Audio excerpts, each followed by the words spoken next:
খুব ইম্পর্টেন্ট কালারের ক্ষেত্রে, কেবলের ক্ষেত্রে।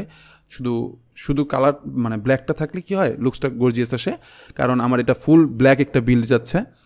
আর হচ্ছে গ্রাফিক্স কার্ড হিসাবে প্যালাডিনের RX 580 বাংলাদেশের মনে হয় সবচেয়ে বড়, এখন বর্তমানে সবচেয়ে বেশি সেল হওয়া গ্রাফিক্স কার্ডের মধ্যে একটা। 580 DDR5 এর 8GB একটা গ্রাফিক্স কার্ড। 2 বছরের ওয়ারেন্টি থাকে প্রোডাক্টের, 1 বছর ফুল ওয়ারেন্টি, 1 বছর সার্ভিস ওয়ারেন্টি থাকে গ্রাফিক্স কার্ডের ক্ষেত্রে।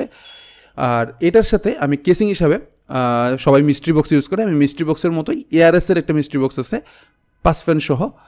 ইনবিল 5টা ARGB ফ্যান থাকে, সুইচ দিয়ে কন্ট্রোল করা যায়।